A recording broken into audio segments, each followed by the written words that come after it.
You're tuned into the Spot Up Pod, the official podcast of the Spot Up Shot newsletter. I'm your host, Paul Garcia. In today's episode, the Spurs went 2-2 in their last 4 games, diving into how the Spurs have relied on their defense as they weather the storm on offense in their last 8 games. Some players who would fit with the Spurs are reportedly off of the trade block, and then previewing the upcoming games for this week. All right, welcome back to another episode of the Spot Up Pod. It's been about a week since I last recorded an episode, and the Spurs went through 2 straight back-to-back sets here. Let's dive into the last 4 games. All right, so let's go back to Tuesday. The Spurs are on the road at Memphis. The Spurs were favored by 5.5 points in this game. The Spurs led early by 11 points, but then really the Grizzlies came back and made it a ball game where it was close for the remainder of the night.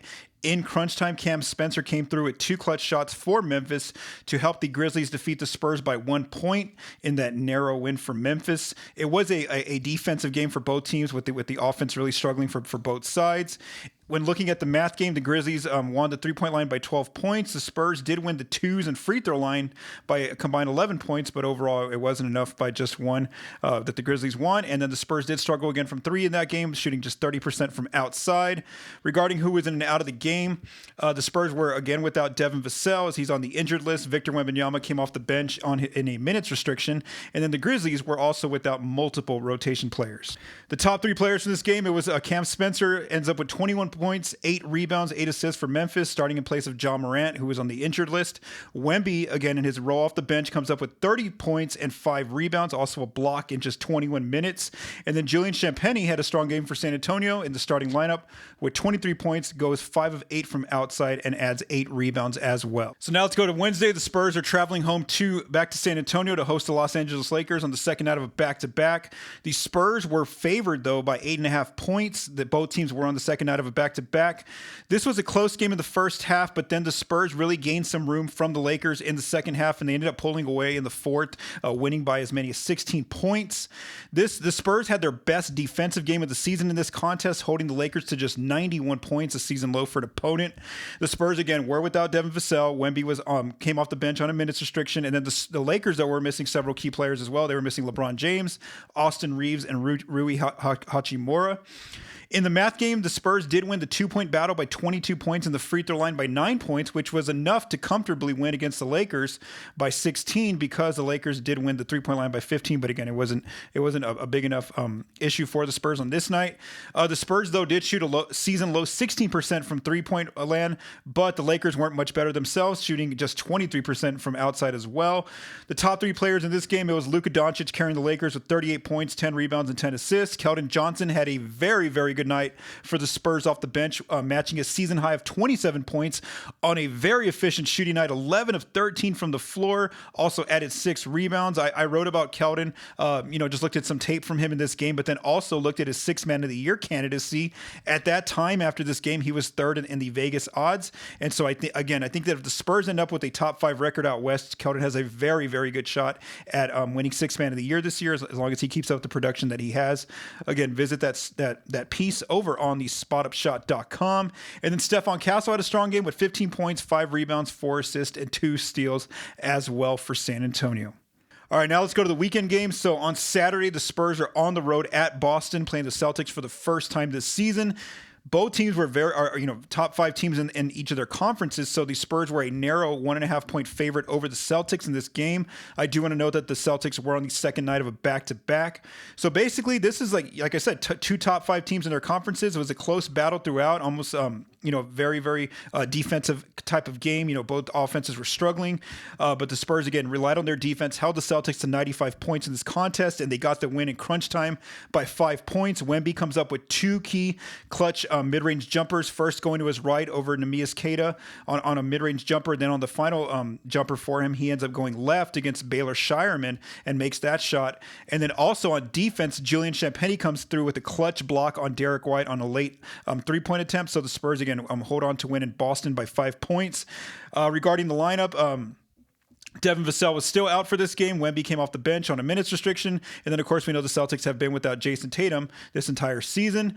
In terms of the math game, the Spurs won the 2-point battle by 12 and the free throw line battle by 11 to overcome Boston's plus 18 advantage from the 3-point line. The Spurs, again, struggled from outside, shooting 23% from distance. The Celtics, though, set a new Spurs opponent season low, making just 3 free throws in the game. And they only got there for 4 attempts. And that's because, again, they shoot a lot of jumpers.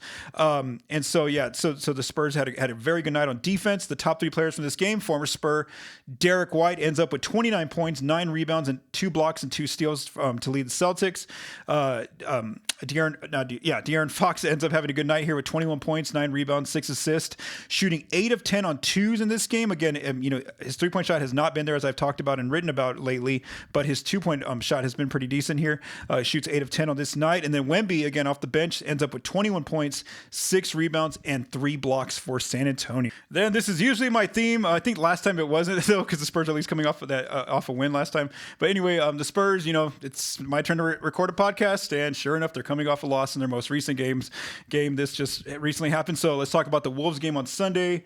It's the second night of a back-to-back for both teams. The Wolves were favored by 2.5, and I want to say that because it's actually it's not common this season that the Spurs are ever underdogs. They've been favored in a lot of their games so far this season. This was the first time the Spurs were underdogs since way back on Christmas against OKC. So the Spurs kicked off this game very well, starting the game off with a 16-0 run to begin the game. They led by 19 points twice in this game. But then the Wolves did come back in the fourth quarter. They ended up winning the fourth quarter 33-18. Let's go to what happens in the final few possessions at crunch time. 34 seconds left. Anthony Edwards gets Victor on a switch. Edwards said, at postgame that he didn't want to go to a jump shot because, he knew that the chances are very high that Wemby would end up blocking his jump shot. So he's able to go to his right and get by Victor. Then he uses a screen from Julius Randle to kind of get some space away from Wemby. He ends up getting enough room to take a 3-foot floater with Luke Kornet coming in, and he gets that floater to go in off the glass to put the Wolves up now.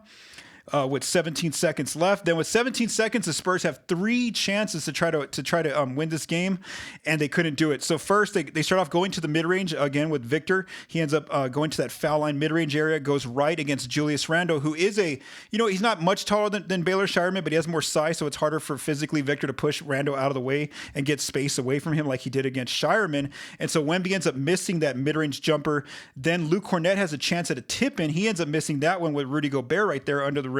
And then finally, Julian Champagnie ends up with the second offensive rebound, kicks it out to De'Aaron Fox at the top of the arc with 2 seconds left. 2 Wolves defenders closing out on Fox. He ends up missing the shot. It clanks back on the backside of the rim. And, that's been the theme for Fox lately, is just he's having a tough time making his 3-point shots as of late, even though his mid-range jumpers have been pretty decent. And so the Spurs do end up losing that game on the road in Minnesota. There in crunch time, I think it was by 1 point. Again, even though I know the Spurs struggled in the fourth, allowing 33 points, mainly because of their turnover issue in the fourth, they had a very good defensive game again against the Wolves.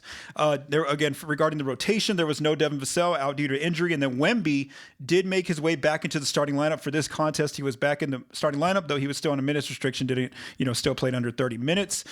In terms of the math game, the Spurs won the free throw line by 8 points. That was their biggest advantage, and they finally won the 3-point line by just 1 shot. But the Wolves had enough in the scoring department of the twos, winning that area by 12, and they had a big advantage in the paint to overcome, barely win by 1 point. As far as who the top 3 players were in this game, it was Wemby with 29 points and 7 rebounds. Dante DiVincenzo for the Wolves with 19 points, 9 rebounds, 7 assists, shot 5 of 12 from 3. And then Naz Reid off the bench with 17 points and 11 rebounds for the Wolves. And I do want to say that Naz is one of those players that Keldon is competing with for that 6th Man of the Year award at the end of the season. So looking at that week for the Spurs, Vegas said they should have gone 3-1. They ended up going 2-2 this past week. So, in terms of looking at, who was favored in underdogs, they kind of underwhelmed a little bit. Although this was a very tough slate of games against, except for Memphis, good teams, the Lakers, the Celtics, the Wolves, all teams with 600 or better records. And so, as far as my prediction, I thought they would go 2-2. I thought that they would beat Memphis and the Lakers, but then I thought they'd lose to Boston and Minnesota. They reversed that in terms of the Celtics and Grizzlies games. So again, they ended up going 2-2. where the Spurs now through 39 games as of Monday afternoon, they are 27-12, still hold the second best record in the Eastern Conference. They have though just a 1-game lead over the Denver Nuggets, who are actually playing pretty well despite losing a lot of their key starters, including Nikola Jokic. And they're still on pace, the Spurs right now, for a season where they might win anywhere from like 52 to 56 wins according to the different projection models. Now, because they played some very good teams, they played Minnesota, they played and the Celtics and the Lakers in this past week. Those are all teams who are very, very good teams in their conferences.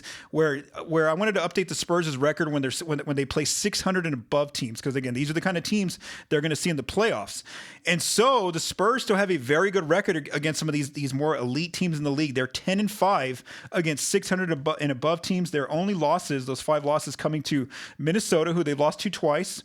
The Phoenix Suns have a record at 600 and above, so the Spurs are 0-2 against them. And then, of course, the Spurs only had 1 loss very early in the season to the Los Angeles Lakers. So again, the Spurs against these very good teams in the league, even despite right now that they're going through this really tough stretch offensively, they're at least still holding up. And could come out 2-1 against the Wolves, Lakers, and Celtics is a good outcome considering the current state of the team right now when they're really struggling on offense. All right, so I've spent a lot of time lately, whether it's on the podcast, my whole episode last week was a lot about the Spurs' struggles on offense, specifically shooting the ball. I also wrote a big piece over on thespotupshot.com looking at more in depth at their shooting struggles as of late, and really that hasn't changed too much. I know they shot a little better versus Minnesota. They shot 34%, but again, that's still not great. But it's at least a sign that the offense looked a little bit better in terms of shooting the ball. So what I want to talk about right now is how the Spurs, even though yes, they're going through a very tough stretch offensively in their last 8 games, basically since Christmas, where they are 4-4, they're at least relying on their defense to keep them in these ball games and squeak out some of these wins. So let's first just go through some extra numbers that I've dug up on offense. So again, these are in the last 8 games. So basically post that Christmas game in OKC. They rank right now 27th in offense on the last 8. Before, during the first 30 games, they were 5th best. They had the 5th best offense. It's obviously a lot of it has to do with their shooting. No matter what 3-point data you want to look at, whether it's just their general 3-point shooting, their wide open threes, their open threes, they're just struggling from shooting the 3 ball basically, in a lot of those different metrics. And if you're watching this on video, I will display these numbers over on the screen. Now, what's happening though, the impact of that, or the effect, is that teams are willing to now shrink the paint even more to make those driving lanes for De'Aaron Fox, for Stephon Castle, for Dylan Harper way more congested. They're seeing a lot of double teams or multiple bodies there in the paint, and so it's becoming harder to make those passes out of the paint or even find those open shooters, or take it in terms of them getting their own shots. They're having trouble finishing at the closest area to the rim, having to rely on a lot more of those floater range type of shots, which are more inefficient shots. And so that's another impact, is that you're seeing the Spurs' interior scoring in terms of their efficiency there near the rim. It's really struggling. Even with somebody like Wemby, you're seeing him finish a lot of his shots, more so from the mid-range or that short mid-range area. A lot of the players really aren't getting as close to the rim as they had been doing before they started having these 3-point shooting struggles. I recently wrote about the 3-point shooting slump over on thespotupshot.com this past week. And so, I gave different reasons in that piece about why I think it's happening. Some of the factors I looked into were, the fatigue just catching up to them, having all those games in December on the road, including going to Vegas for the in-season tournament. Also how you just put a lot more effort into those Vegas games because those are almost like playoff level atmosphere games. Just several different factors that I looked to. I also talked about how Devin Vassell, one of their high volume 3-point shooters, has been out of the lineup as of late. Then I looked at a player-by-player analysis of the players taking threes, and who have been struggling lately. And I talked about some players who I think can get out of it eventually because they have a history in their game of eventually, getting back to going through some slumps and then getting back out of it. So one of those players I think will eventually snap out of it is Harrison Barnes, because the guy's a 38% career 3-point shooter. We know that right now he is in a slump, but maybe that game against Minnesota, when he shot a lot better from outside, including one in the fourth quarter, got to go in. Maybe that's a sign that Barnes is finally on his way out of this shooting slump. So again, someone like Harrison Barnes, I trust enough in the data with him having a long career of being a good outside shooter that he's eventually going to get out of this slump. However, someone like De'Aaron Fox, I'm really interested to see how he gets through this slump right now. So for the season, he's shooting 32% from beyond the arc. Earlier this season, he was at 39%, just really shooting, having a career year from 3. And so this latest slump has really impacted him. And so for someone like Fox, it's iffy because, his career average is only 33% from outside, and he's only had 2 or 3 seasons where he shot, better than like 36% overall. So again, I'm not sure if he'll ever get back to that 39% number that he was at, those first 30 games to start the season. So someone like Fox is a question to watch. I think he's going to shoot better than what he's been shooting as of late, but again, he may not get back to where he started the year. And then they have those young guards. They're low volume shooters, players like Stephon Castle and Dylan Harper. We know that hasn't been a strong part of their game, but even they are both in more of a shooting slump than they're usually in. And so, we'll see, just how much they can improve. 2 players who are shooting very well right now from 3 are Julian Champagnie and Keldon Johnson. We know that Julian's, starting in place of Vassell. And then Vassell's absence really shows because the Spurs, one, needed another high volume shooter, but then someone who shoots very well.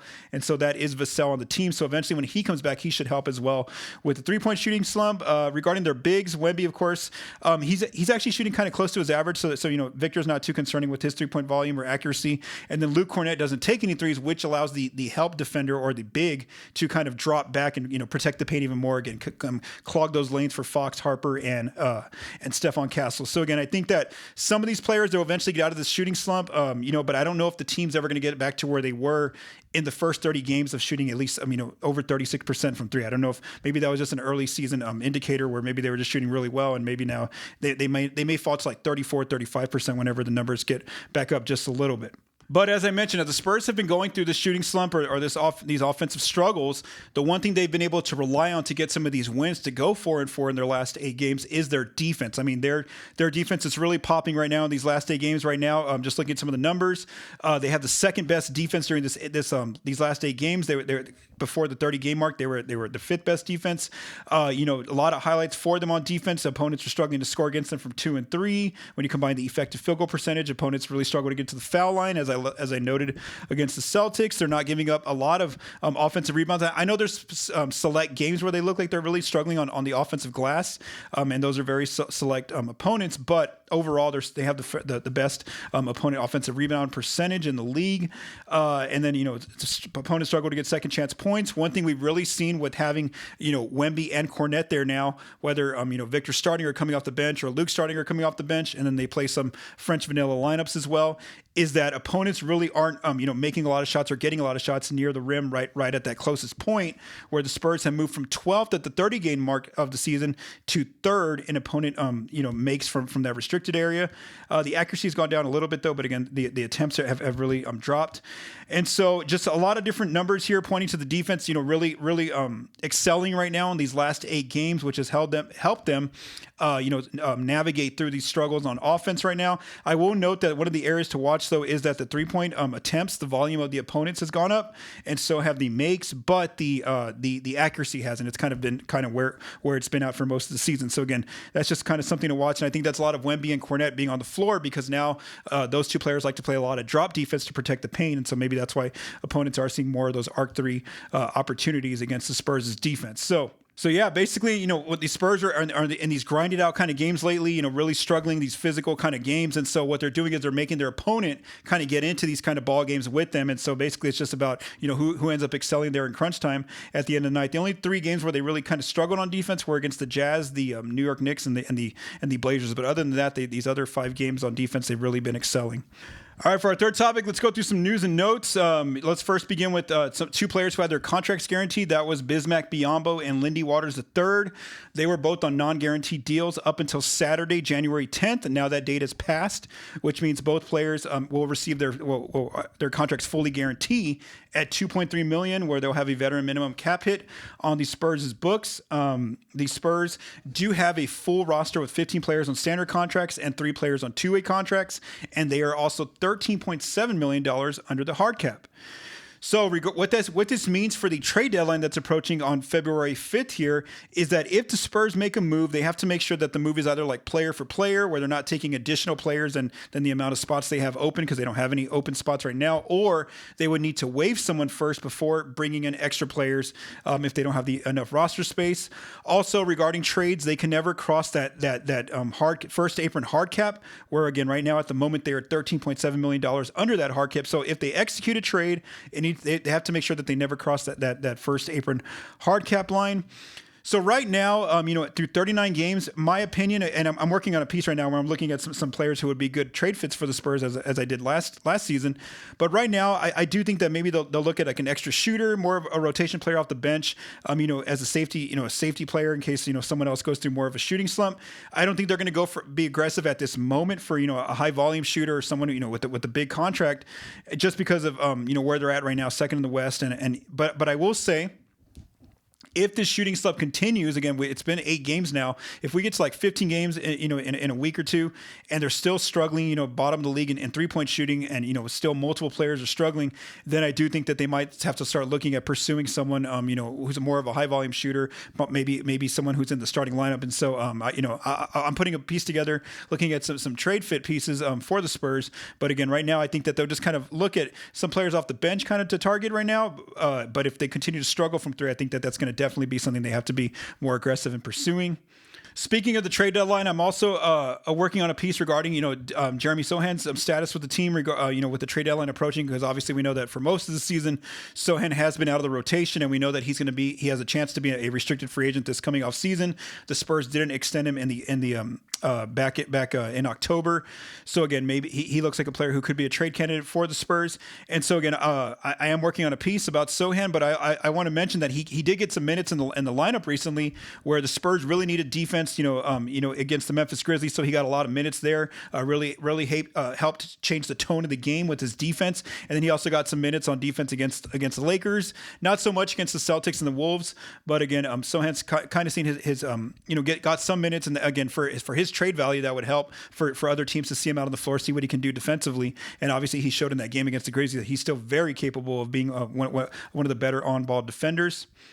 And 2 players who were going to be on my trade list for the Spurs, who I thought would be excellent fits for San Antonio, as I've written about over the last several seasons over on the spotofshot.com, are Trey Murphy III and Herb Jones. But this past week, Chris Haynes of Amazon Prime reported that the Pelicans are informing interested teams that Zion Williamson, Trey Murphy III, Herb Jones, Derek Queen, and Jeremiah Fears will all remain with the team past the February 5th trade deadline. So basically, even though there was some reporting that teams were allowed to call and ask about Murphy and Jones, earlier in the season, now it looks like, according to Haynes at least, that the Pelicans are telling teams no, those players, they're not going to move them.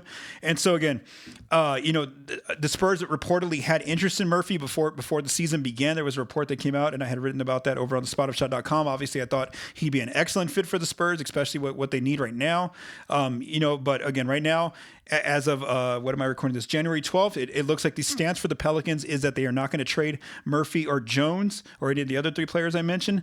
But we'll see. Maybe their stance changes. There's still 3 weeks until the deadline, and we'll see. But for these front offices, they're having to now deal with Joe Dumars, who's running the Pelicans front office, and so he's back in the front office role after running the league, working in the league office for a number of years. So again, maybe Dumars is more set in his expectation or his marker here that he's not going to trade these players, and he's gonna maybe let them finish out the season, and maybe, who knows, maybe look to move some of them in the offseason. So for right now, Trey Murphy III and Herb Jones are reportedly off the trade block. Let's keep going. All right, so before we close out this episode, let's preview the 3 games this week for the Spurs. They only have 3 contests after going through 3 sets of back-to-backs to open the month of January. So let's first talk about, I'm going to look at the last 8 for these teams, how they're doing. So the Spurs in the last 8, like I said earlier, they're 27th on offense, second best defense. They are 4-4. On Tuesday, they travel on the road to Oklahoma City, where they will play the Thunder for the 4th time this season. The Spurs are 3-0 so far against the Thunder. The Thunder in the last 8 games have the 10th ranked offense and 5th best defense. They are 6-2. So this one, I know the Spurs have won every single contest so far against OKC. I'm going to say that because of where the Spurs are at right now on offense, with how much they're really struggling, I'm going to say that OKC wins this one, just because, again, right now at the moment, I don't trust the Spurs' shooting. In 2 of those 3 contests against the Thunder, the Spurs were shooting very well from 3. Now they're not. And then also, just how much the Spurs' guards have been struggling. You don't know what kind of night De'Aaron Fox is going to have. He could have a really good game, or he could have another off night like he did against Minnesota. The 2 guards, Stephon Castle and Dylan Harper, have both been struggling as well, especially Harper. And so, I just don't know. Based on how the Spurs are playing, I'm going to go ahead and say OKC wins that game. I'm probably going to be wrong because, again, the Spurs are 3-0 against the Thunder, and that they seem to have the Thunder's number, but we'll see. Then on Thursday, the Spurs are back home hosting the Milwaukee Bucks for the first time this season. The Bucks have the 6th best offense in the last 8 games. They have the 17th ranked defense, though, in that stretch. They are 5-3. I'm going to go and say the Spurs win because I think that they can make it an ugly kind of ball game with their defense. And also Wemby just goes to another level against Giannis Antetokounmpo in those kind of matchups. So again, I'm going to say the Spurs win, plus they're at home. Then on Saturday, the Spurs host the Minnesota Timberwolves for the first time in San Antonio, and the Spurs are, of course, 0-2 already against the Wolves. The Wolves in their last 8 games, have the 3rd best offense and 9th ranked defense, but as we saw on Sunday, I think the Spurs can make that an ugly ball game for the Wolves on offense. And so I'm going to say that the Spurs win this one because it's back. The game is now in San Antonio, and again, I think that the Spurs can, their defense can be there to make the Wolves struggle on offense enough. And plus, San Antonio's, the game's in San Antonio. So I'm going to say the Spurs go 2-1 this coming week. Thank you for taking the time to listen to this episode of the Spotted Pod. If you like what you heard, please subscribe and leave us a rating on your favorite podcast apps and our YouTube channel. The Spotted Pod is recorded and produced by Paul Garcia. The music for this episode was written by Vincent Garcia and Paul Garcia.